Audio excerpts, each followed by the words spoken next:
Saudara-saudara, GMBI yang secara genetika adalah anak turun dari Sunan Gunung Jati yang melewati perjalanannya sampai kepada Ratu Pucuk Umun, melahirkan beberapa adipati dan melahirkan genetika yang sangat luar biasa yang sejak awal dari pemikiran memikirkan rakyat dan bangsanya, Sunan Gunung Jati menolak untuk menjadi raja dan kemudian menyebarkan sikap patriotisme cinta tanah air itu di bumi Nusantara.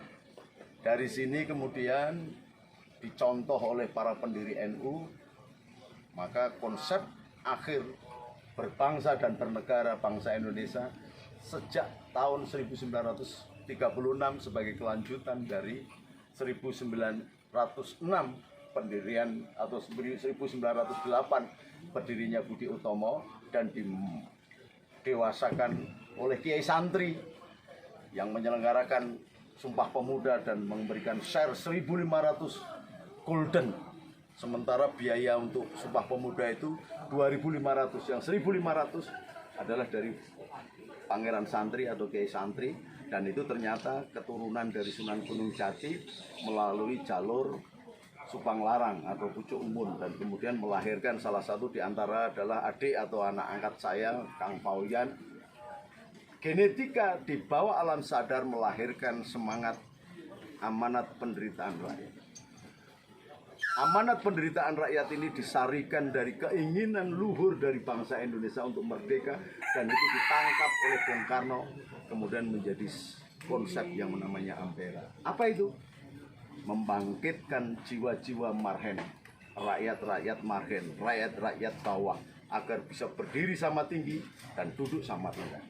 Ketemu dengan Hadratul Syekh Hasyim Asy'ari yang namanya Nahdlatul Ulama, orang kecil sama orang kecil. Maka di pesantren Abdurrahman Wahid 2 tahun yang lalu sudah saya kawinkan antara marhen dan Nahdi.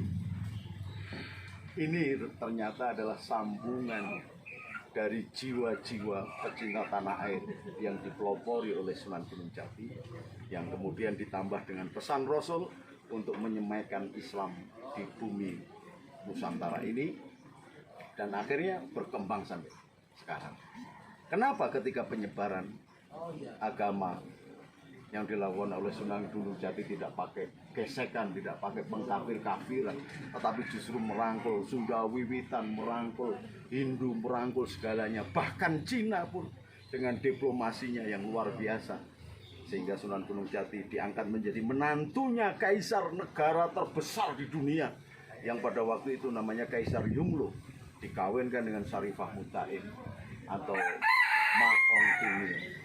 Genetika ini setelah dimatikan dan dihancurkan oleh Hoak Belanda sehingga seolah-olah terjadi perang bubat, perang antara Sunda dan Jawa, ternyata masih tersisa bekasnya dan muncul di hati kalian, di hati GMBI, muncul di hati Ang Pauyan, akhirnya melahirkan gerakan masyarakat bawah Indonesia.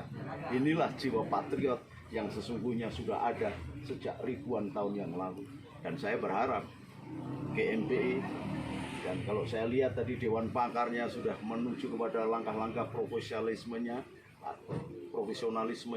sudah ada Dewan Pakar ini, Dewan Pakar ini, Dewan Pakar ini. Mudah-mudahan semuanya itu dirangkai karena keinginan yang luhur, hati yang suci, kepingin mengangkat harkat martabat masyarakat bawah untuk bisa duduk sama rendah dan berdiri sama tinggi di hadapan bangsa-bangsa lain. Dan saya yakin di bumi Sunan Gunung Jati ini dengan pelopor yang bernama GMBI akan menjadikan langkah ke depan yang jauh lebih baik dan memberikan contoh kepada para pejabat, para petinggi, para TNI, para Polri, para rakyat, bagaimana berjuang yang sesungguhnya, yang dengan setia jabat erat, semangat jabat erat.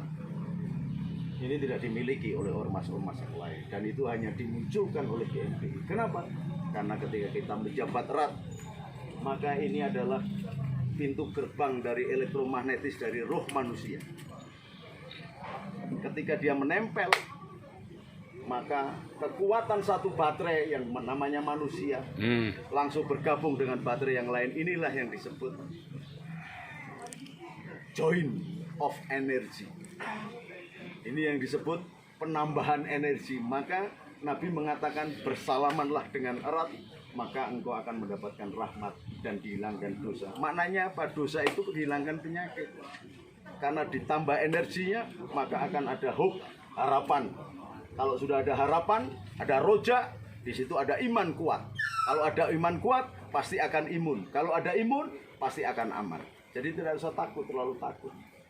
Bahwa kita, orang-orang yang berjuang di jalan Allah ini, akan diselamatkan oleh Allah. Amin. Tetapi harus diingat, karena protokolnya harus pakai masker, ya pakai masker. Nah, kebetulan saya ngomong kan nggak bisa pakai masker, nggak kelihatan.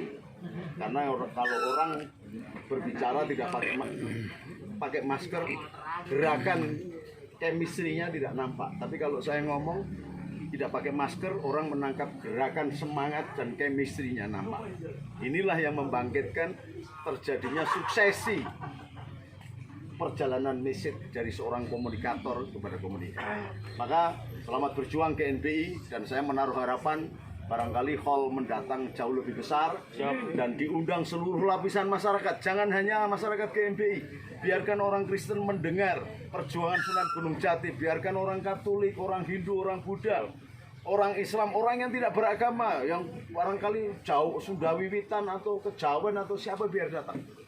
Karena Islam itu sendiri adalah rahmat bagi semua sekalian alam. Bukan hanya kepada manusia, tapi kepada binatang, kepada tanaman, kepada pohon-pohon, kepada tanah, kepada air. Maka Indonesia diletakkan dengan semangat membela tanah air. Kan luar biasa itu. Nggak ada di bangsa lain membela tanah air. Itu adalah pemikiran para wali.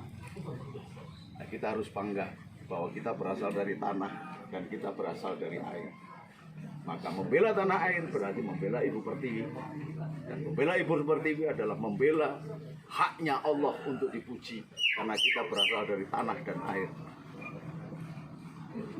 Dan diberikan nurnya Allah sebagai irfa' darajah manusia yang innal insana fi ahsani taqwim. Mudah-mudahan selamat berjuang GNBI ku berikan contoh dan keteladanan kepada seluruh bangsa Indonesia bagaimana memikirkan masyarakat bawah. Assalamualaikum warahmatullahi wabarakatuh. Jayalah GNBI. Amin.